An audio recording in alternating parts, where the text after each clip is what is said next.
Hello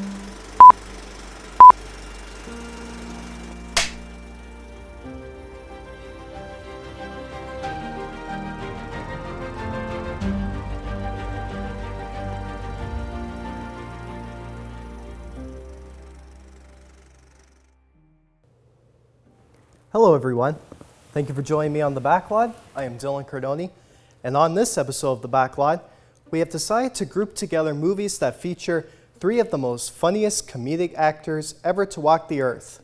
I am talking about no other than the Marx Brothers, Groucho, Chico, and Harpo. They began their careers on the Broadway stage in the early 1900s, doing a bunch of vaudeville acts and comedy entertainment. The brothers came from a family with musical and artistic talent, many of which had performed with them during their early successful careers as vaudeville stage acts. Their performances on stage became so popular that they immediately caught the attention of Paramount to make several films based on those incredible stage plays that they performed over the years, such as The Coconuts and Animal Crackers. To start us off, we have one of their great comedic films from United Artists, in 1946, It's a Night in Casablanca. The movie follows the Marx Brothers, employed at a famous hotel during the post-World War period. Ronald Kornblum is hired to run the hotel, whose previous managers have all been wounded up, being murdered. French soldier Pierre suspects the involvement of ex-Nazis, specifically Count Pufferman. In reality, it's the notorious Harnish Stubbe. When Pierre himself is accused of collaborating with the enemy and attempts to clear his name with his girlfriends, Annette and keg buddy Corbacco, they enlist the aid of Pufferman's beleaguered mute valet Rusty and discover a hoard of war booty the Nazis have stashed in the hotel. In the original story, the film was intended to be a parody to a Warner Brothers classic entitled Casablanca that was going to feature several characters and quotes from the movie. Groucho Marx had said that an early draft named his character Humphrey Bogus, a reference to the lead actor in Casablanca, Humphrey Bogart. Warner Brothers did not actually legate or even threaten to legate, but it did issue a formal inquiry to the Marx Brothers concerning the plot and script of the film. When they first found out about its film title, the executives at Warner were very furious at the Marx Brothers for using the same title, Casablanca, into their own spin of the film. Groucho, who stars in this film as Kornblum, wrote a letter to them talking about the use of the title, saying that he would consider further legal action by pointing out to Warner's that the title of their current hit film, Night and Day, infringed on the title of two Marx Brothers films, A Night at the Opera and A Day at the Races. Did this film become more famous than ever before? Well, stay tuned and find out the answer. From 1946, also starring Charles Drake, Lois Colley, and Louis Russell, A Night in Casablanca.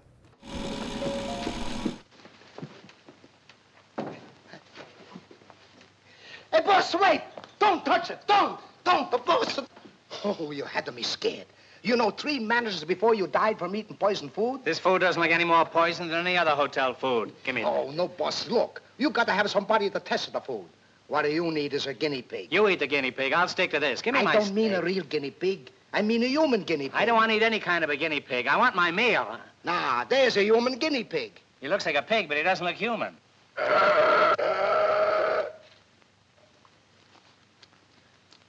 That food doesn't seem to be poisoned. Yeah, you can't tell. It hasn't reached his stomach yet. That's the seal of good housekeeping. Hey, what is this, a steak race? Now, see here, you guys. Give me back my lunch. Oh, no, you make a mistake. That's mistaken. I want it. Hey, Come on. Hey, give me Russ, that. you want to give him a little something? No, thanks. They give me a heartburn.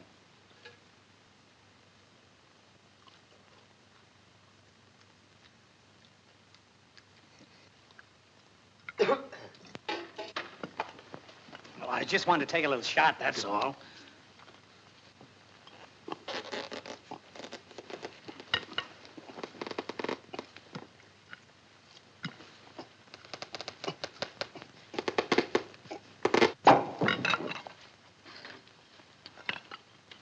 Hey, you cheap crook, that bottle's empty. That's dry champagne. Oh, no, you don't. You want to get poisoned? Well, I'm not sure that I'd mind anymore.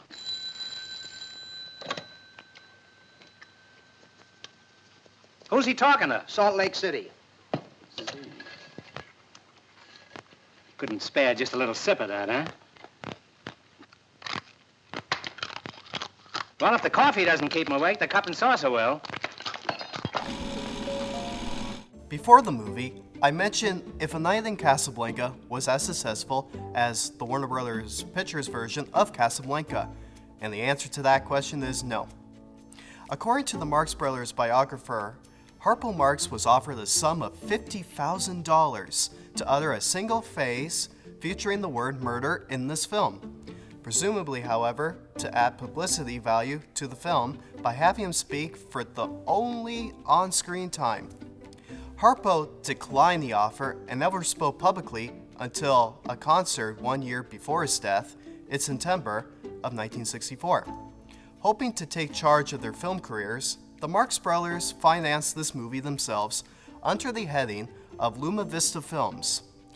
They even did a brief pre-filming tour of scenes from the movie, as they had done with A Night at the Opera and A Day at the Races, hoping to sharpen the script's comedy.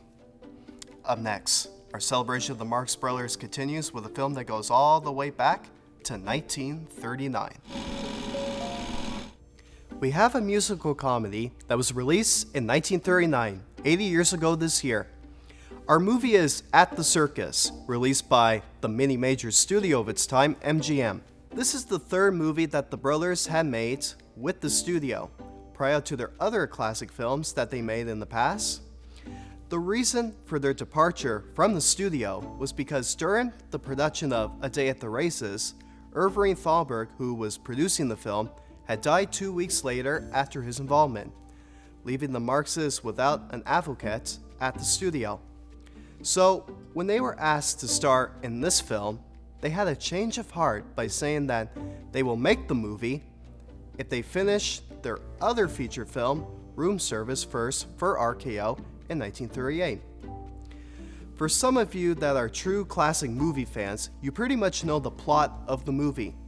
But for some of you that have never seen or heard of this film before, let me give you an inside look. The movie follows Jeff Wilson, the owner of a small circus who owes his partner Carter $10,000 in cold-blooded cash. Before Jeff can pay, Carter lets his accomplices steal the money so that he can take over the circus. Antonio Pirelli and Punchy, who work at the circus, and together with lawyer Loophole, trying to find the thief and get the money back. Despite the film receiving positive money, the reviews itself were quite the opposite. Frank S. Nugent of the New York Times wrote that, "In all charity and with a very real twinge of regret, we must report that their new frolic is not exactly frolicsome, that it is, in cruel fact, a rather dispirited imitation of former Marx successes, a matter more of perseveration than inspiration, and all up to the Marx standards, or as we call it, high foot through, maybe, of daffy comedy. Or as the Film Daily would put it, the mad Marxmen have never been funnier, nor have they had a better story in which to cavort than At the Circus." From 1939, also with a good cast, includes Florence Rice, Kenny Baker, Margaret Dummett, and Eve Arden, who was best known for her roles as Ida Corwin in the 1945 classic Mildred Pierce, and as the school principal, Principal McGee, in Randall Kleister's 1978 musical Grease. Here it is, At the Circus.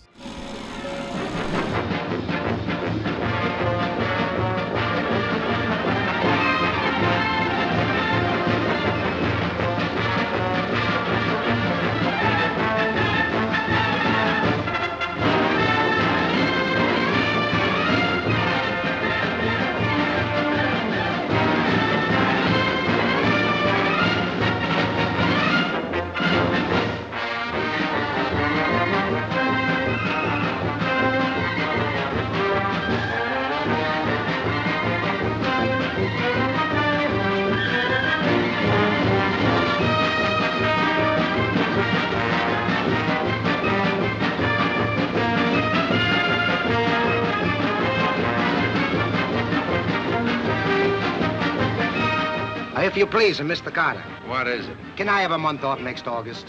What for? Well, you see, I just got a word from my lawyer. He got me a divorce. And 1 month every year, I win her the custody of my wife's parents.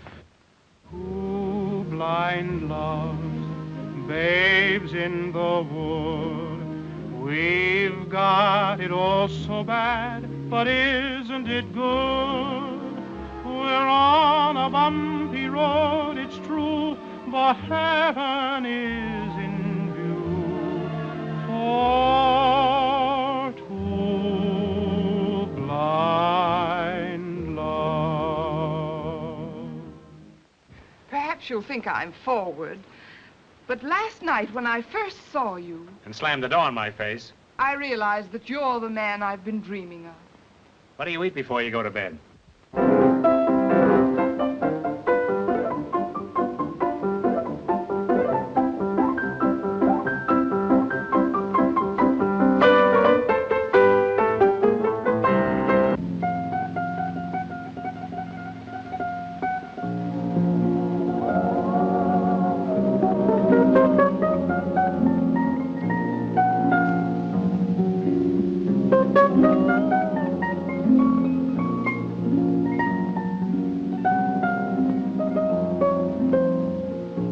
Pardon me, madam, but here are the seating arrangements for your final approval.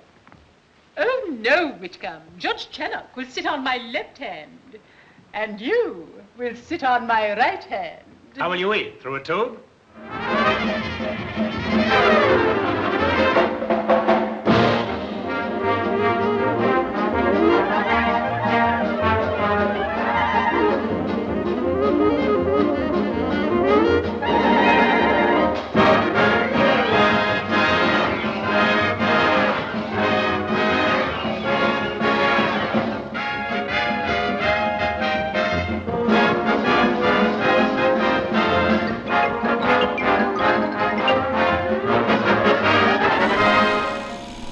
Here's something you probably never thought of before. Silent film star Buster Keaton had worked on the film as a gag man during the production of this movie. Since Keaton's career was slowly fading away from the spotlight, he was then forced to work for scale by Louis B. Mayer, who was in high control at MGM at that time. His complex and sometimes overused gags recalled in the book, Groucho, Harpo, Chico, and sometimes Zippo, did not work well with the Marx Brothers' band of humor and was a sort of friction between the comedian and the brothers. When Groucho called Keaton on the inappropriateness of his gags for the team, Keaton responded, "I'm only doing what Mr. Mayer asked me to do. You guys don't need help." I mean, come on, man. It's Buster Keaton, for gosh sakes. A true Hollywood silent film legend. Anyways, hundreds of girls applied for the film, with 18 finally chosen after rigid tests. They had to be expert ballet dancers, have good singing voices, and they had to be able to prove all this by doing a toe dance on a canterine bareback horse while singing in key. 4 of the girls were former circus riders. Several of the other girls had ridden in rodeos, either professionally or amateurly, and the rest have been riding most of their lives. Groucho Marx, who plays J. Cheever Loophole in the film, often repeated stories about the film concern the gorilla skin that an actor wore. On the Dick Chavez Show, taped June 13, 1969, he said that the actor was too hot inside the skin under the bright lights, and since it was summer, during lunch he went to the cafeteria and poked several holes in it with an ice pack. The manager of the gorilla skin became angry about this and took the skin away. MGM scored Southern California for a replacement and finally located orangutan skin in San Diego. Orangutan is only half the size of a gorilla, and they had to hire a midget to fit inside it. Groucho said he got hundreds of letters about this, and some viewers he happened to meet asked him how the gorilla got smaller in the second half of the film. Up next, another Marx film. This time is their second feature-length film that they made for Paramount, all about an African explorer with a valuable painting that goes missing. We continue our Marx Brothers movie marathon with the second film that they made for Paramount Studios. From 1930, the Marx Brothers star in an adaptation of the same name, Animal Crackers. Before getting their careers in Hollywood, the Marx Brothers had made their start as vaudeville acts on the Broadway stage in New York City during the early 1920s.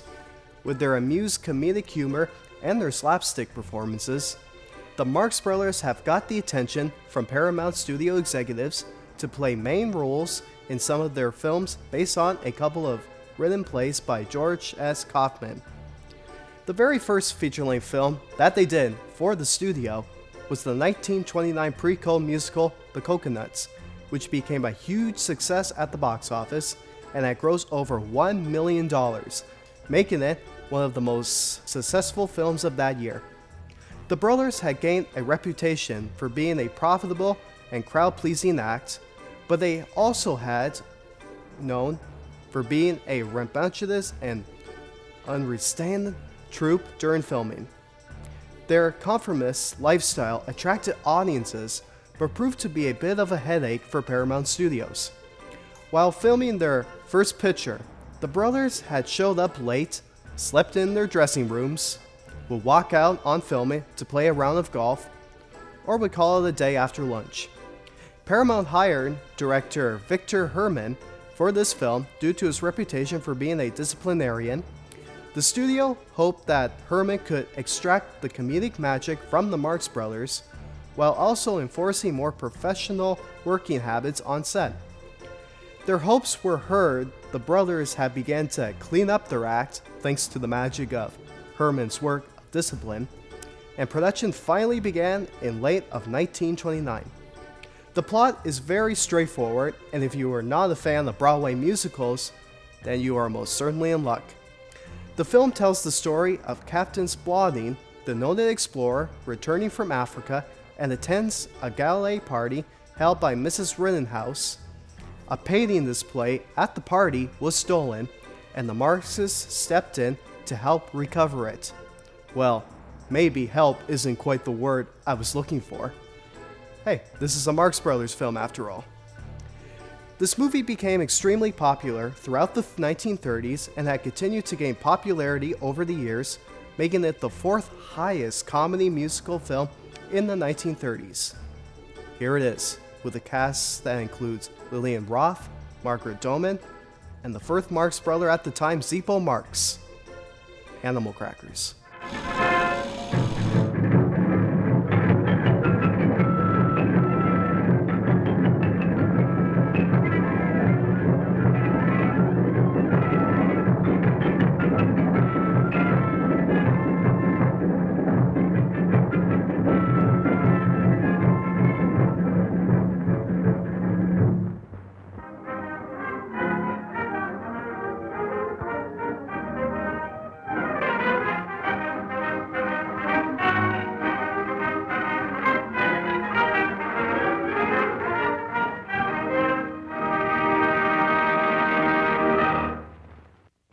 Play now one of my own compositions by Victor Harpo.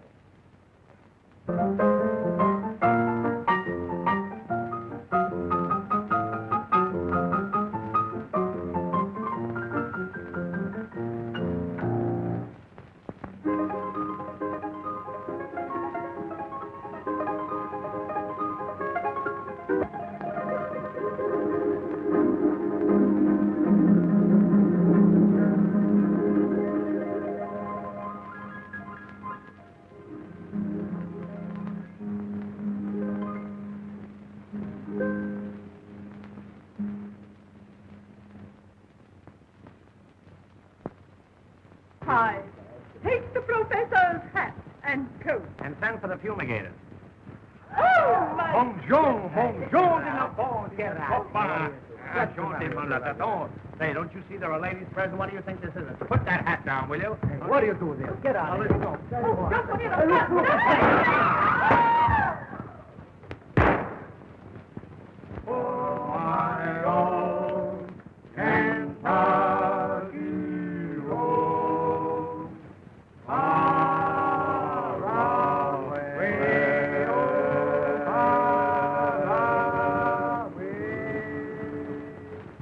program is coming to you from the House of David.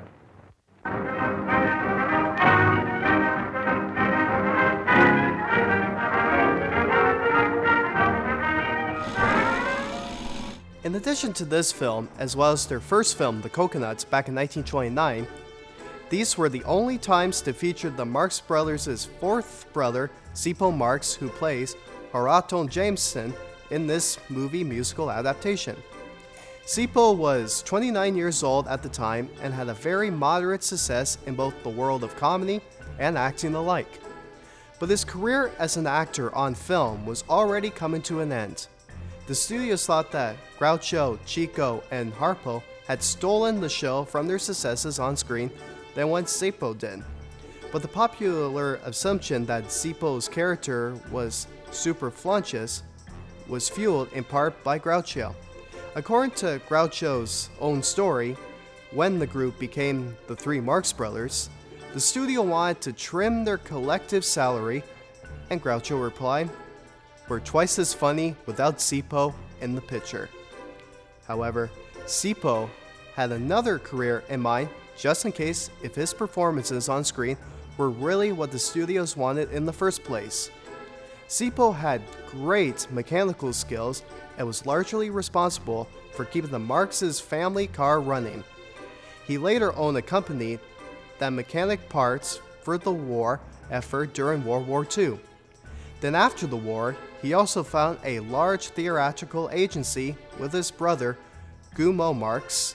During his time as a theatrical agent, Sippo and Gummo, although primarily Gummo, represented their brothers among many others. Sippo had died in November of 1979 at the age of 78. Up next, we have the last and final film of the day for our salute to the Marx Brothers, and this film is considered to be the best out of all the Marx Brothers films in movie history. Coming up next, right here on the Backlot. Every single one of their films have always shown the aspect of both physical and slapstick all in one place.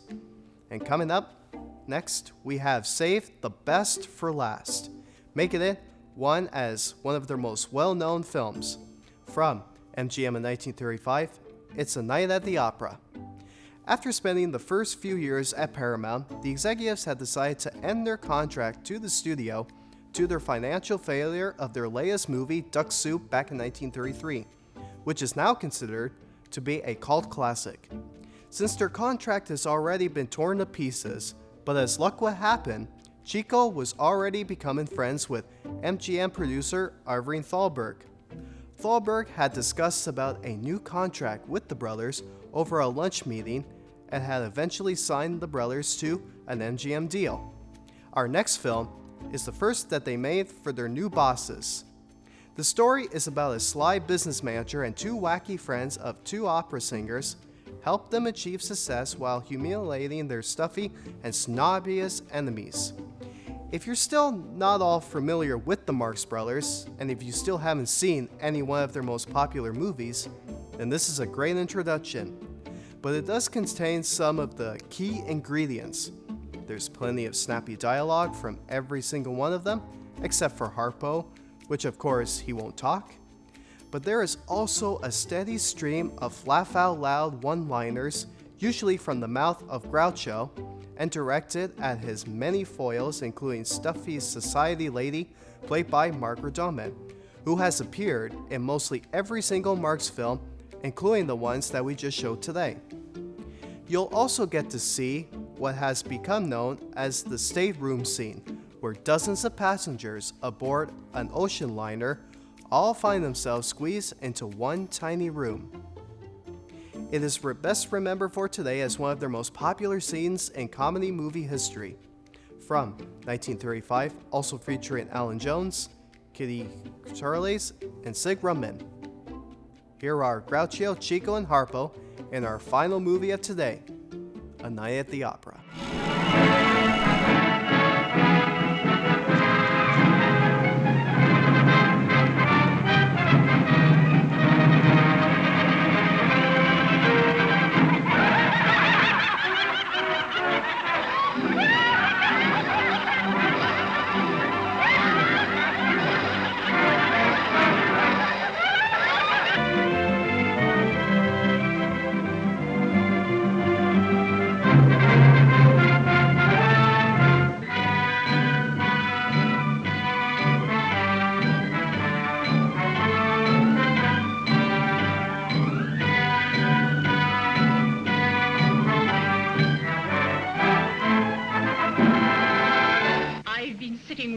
house since 7 o'clock. Yes, with your back to me. When I invite a woman to dinner, I expect her to look at my face. That's the price she has to pay.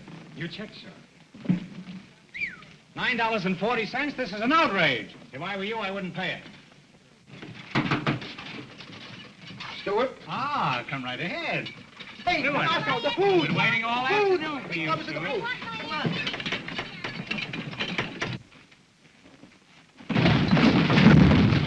You're fired, do you understand? You're fired. Hey, you big bully, what's the idea of hitting that little bully? Will you kindly let me handle my own affairs? Get out. Now, what do you got to say to me? Just this. Can you sleep on your stomach with such big buttons on your pajamas? Why, you...